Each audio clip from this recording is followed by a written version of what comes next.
Welcome to Mana TV news. సుపరిపాలనలో తొలి అడుగు కార్యక్రమంలో భాగంగా ఎమ్మిగనూరు పట్టణంలోని 31వ వార్డులో MLA B B Jayanageshwar Reddy door to door ప్రచారం నిర్వహించారు. ఈ కార్యక్రమంలో ఎమ్మెల్యేతో పాటు కర్నూలు ఎమ్మెల్సీ బీటీ నాయుడు పాల్గొన్నారు. ఈ సందర్భంగా ప్రజల సమస్యలను అడిగి తెలుసుకున్నారు. పింఛన్లు, తల్లికి వందనం లబ్ధిదారుల సమస్యను, తాగునీటి సమస్య, వీధి దీపాలు, చెత్త సేకరణ, పారిశుద్ధ్యం, విద్యుత్ స్తంభాల మార్పిడి వంటి సమస్యలను ఎమ్మెల్యేకి వివరించారు. వెంటనే తగిన చర్యలు తీసుకోవాలని సంబంధిత అధికారులను ఎమ్మెల్యే ఆదేశించారు. ఈ కార్యక్రమంలో స్థానిక ప్రజాప్రతినిధులు మరియు టీడీపీ పార్టీ నాయకులు, కార్యకర్తలు పాల్గొన్నారు. తమ్ముడు, నేను ప్యాంప్లెట్ ఇచ్చినప్పుడు నువ్వు కొట్టాలా. ప్యాంప్లెట్ ఇచ్చిన 112. ఇప్పుడు 112 ఇక్కడ వరకే ఉంది. 112 ఎవరు పూతుకునేది? నువ్వు వచ్చి ఫోటో కొట్టు.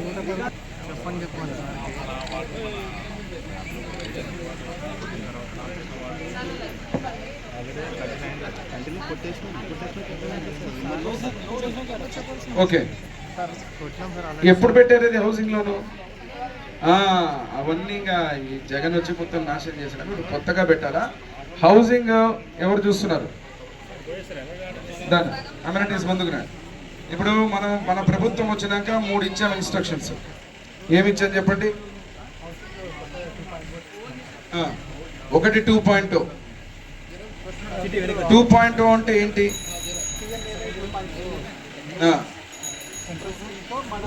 స్టేట్ కాంపోనెంట్ ఎంత ఇస్తున్నాం దానికి డబ్బులు? 2.5 లక్షలు ఇస్తున్నాం. కేంద్రము రాష్ట్రం కల్పించేటువంటి ఇదమ్మా, అది కొత్తది. ఇప్పుడు వీళ్ళ కేసు ఏమంటే 2014లో నేను ఎమ్మెల్యే అయినప్పుడు చంద్రబాబు సార్ గారు వీళ్ళకి లోన్ శాంక్షన్ చేశాడు. ఇంటికి 1,20,000 పడింది. ఆ తర్వాత పెండింగ్ అయింది. దాన్ని ఆన్లైన్లో చేయమని చెప్పాము. ఎప్పుడు? మార్చి 30 తేదీ లోపల ఆన్లైన్ చేయమన్నాం మేము.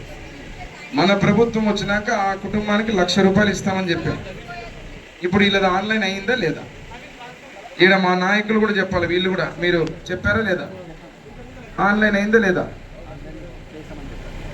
ఇప్పుడు రాకపోతే నీవు ₹1,00,000 కట్టించాలి. కట్టాలంతే, చూసుకోండి. ఇప్పుడు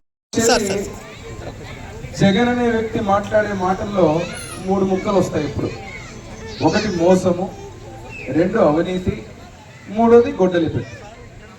ఈ 3టికి బ్రాండ్ అంబాసిడర్ ఎవరైనా ఉన్నాయంటే అది జగన్మోహన్ రెడ్డి. ఎందుకంటే ఆయన అలవాట్ల పాటు ఇంకా వస్తూనే ఉంటాయి. నేను ఎందుకు చెప్తున్నా ఈ మాట అంటే ఒకసారి ఆలోచించండి. మీరు ఇక్కడ ఉన్న అందరూ కూడా, మేము ఇంటింటికి వస్తున్నాం. సంవత్సరం పాటు ముఖ్యమంత్రిగా చంద్రబాబు నాయుడు గారు, లోకేష్ బాబు గారు, డిప్యూటీ సీఎంగా పవన్ కళ్యాణ్ గారు, నరేంద్ర మోడీ గారి నాయకత్వంలో ఈ దేశంలో రాష్ట్ర కేంద్ర ప్రభుత్వాలు చేసిన మంచిని చెబుతూ సుపరిపాలన ఎట్లా ఉందో ఇంటింటికి వచ్చి అడుగుతుంది. ఇప్పుడు ఒక అవ్వ ఇంటికి పోయాం. ఆ అవ్వ ఇంటికి పోయినప్పుడు చెప్తా ఉన్నారు, గతంలో నాకు పెన్షన్ 3,000 కూడా సక్రమంగా వచ్చేది కాదు. ఈ రోజు 4,000 ఇచ్చి నన్ను ఇంటికి నిద్ర లేపి 1వ తేదీ రాగానే ఇస్తున్నారు, ప్రయాణికి ఇస్తున్నారు అని చెప్తున్నారు. అక్కడ మొక్కుతానని నేను చెప్పడం కాదు, కరెక్ట్గా తెచ్చిస్తున్నాను. రెండోది, ఇక్కడ తల్లులు అందరూ ఉన్నారు. తల్లికి వందనం వేస్తామంటే ఆ రోజు జయనాగేశ్వర రెడ్డి మోనడి కొడుకు, అదేవిధంగా చంద్రబాబు నాయుడు ఓట్ల కోసం అబద్ధాలు చెప్తున్నారని చెప్పి ఈ రోజు ఏ ఇంటికి పోయినా ఆనందానికి అవధులు లేవు. ప్రతి ఒక్క బిడ్డకు పడ్డాయి. అంటే చెప్పిన పనులని చేసి ఇంటికి పోతున్నాం.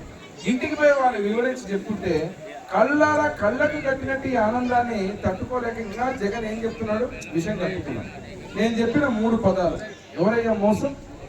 ఎవరు మోసం? సిపిఎస్ రద్దు చేస్తానే నామం పెట్టింది మీరు. నిరుద్యోగులకు అందరికీ మెగా డిఎస్ ఇస్తానని మోసం చేసింది మీరు. ప్రతి అవ్వకు తాతకు పెన్షన్లు 3,000 కాదు 3,000 పైన పెంచుతామని చెప్పి 5 ఏళ్ళు నామం పెట్టింది మీరు కదా. మరి అదేవిధంగా ఈరోజు అమ్మఒడి, ఆ రోజు అమ్మఒడి ప్రతి బిడ్డకి ఇస్తానని ఒక బిడ్డకు కూడా ఇవ్వకుండా 1 సంవత్సరం ఎగరగొట్టింది మీరు కదా. ఇట్లా చెప్పుకుంటూ పోతే ఈ మోసాలన్నింటినీ చేసినందుకే ప్రజలు ఆయన్ని చిక్కరించి 151 సీట్ల నుంచి 11 సీట్లు కుదించారు. ఇంకా ఇట్లా మాట్లాడుతూ ఉంటే ఇప్పటికే ఇంకా గౌరవం పోయింది. కాబట్టి నేను చెప్పినటువంటి గొడ్డలు పెట్టు, గుండెపోటుని గొడ్డలు పెట్టు అనేది ఎవరు? గుండెపోటు అని చెప్పి ప్రచారం చేశారు. గొడ్డలితో వాళ్ళ సొంత బాబాయిని ముక్కలు నరికారు. ఆ తల్లిని చెల్లిని, ఇంట్లో సొంత తల్లిని చెల్లిని మోసం చేసిన వ్యక్తి. అదేవిధంగా ఈరోజు చూస్తే సంక్షేమ పథకాలు, అభివృద్ధి పథకాలు అయితే మీరు ఈ రోడ్లు కానీ, నడిచే రోడ్లు కానీ, ఏదన్నా కానీ ఒక్క గుంత కాదు కదా, ఒక్కటి పూడ్చిన పాపానే పోలే. మరి ఈయన ఈరోజు మోసం గురించి, ఏదైతే అవినీతి గురించి ఇట్లా మాటలు మాట్లాడుతుంటే ఆ పేటెంట్ రైట్లని వైఎస్ఆర్సీపీ పార్టీ జగన్మోహన్ రెడ్డికి దక్కింది. ఈరోజు సుపరిపాలన తొలి అడుగు సంవత్సరం పాటు విధ్వంసం చేశారు. ఇదే సోమప్ప నగర్లో ఇక్కడ ఉన్నారు మా అక్కలు చెల్లెలు, ఒక్క చుక్క నీళ్లు రాక అల్లాడిపోయినారు తాగడానికి. ఈరోజు 8 ట్యాంకర్లు పంపడం ఒక ఎత్తు అయితే శాశ్వతమైన పరిష్కారం మేము చెప్పిన మాట ఆ రోజు సోమప్ప నగర్కు ట్యాంక్ కట్టించి వాటర్ గ్రిడ్ ద్వారా 186 కోట్లతో ఈరోజు ముఖ్యమంత్రి వర్గం చంద్రబాబు గారి ఆశీర్వాదంతో ఎమ్మెగనూరు నియోజకవర్గానికి 24 గంటలు శాంక్షన్ అయ్యి గాల్దిన్న ప్రాజెక్ట్ నుంచి ఆ ప్రాజెక్ట్ శాంక్షన్ చేసుకుని వచ్చాం. అదే విధంగా 2 ఏళ్ళు ఆ పని జరిగే లోపల కూడా వాళ్ళకి ఇబ్బంది కలగకుండా ఎల్లుండే పైప్ లైన్ ప్రారంభించి ఈ 4 లైన్లు కూడా నీళ్ళు ఇవ్వబోతుంది. అంటే ఇవన్నీ ప్రతి ఒక్క కార్యక్రమాన్ని చేసి మేము ముందుకు వస్తుంటే మీరు ప్రజల ఆనందంగా మమ్మల్ని ఆదరించి ప్రతి ఒక్కరు ఇది జరిగిందని చెప్పి ఇంకా జరగని వాళ్ళకు కూడా ఆన్లైన్ లెక్కించుకుని వాళ్ళకు కూడా చేసే కార్యక్రమానికి నాంది పలుకుతున్నాం. జగన్మోహన్ రెడ్డి అనే వ్యక్తి కేవలం మాటలు విషయం కక్కుతూ వాళ్ళ సొంత కార్యకర్తల మీద, ఎందుకంటే జగన్ బయటకు వచ్చినాయంటే ఒక శవం రావాల్సిందే బయట.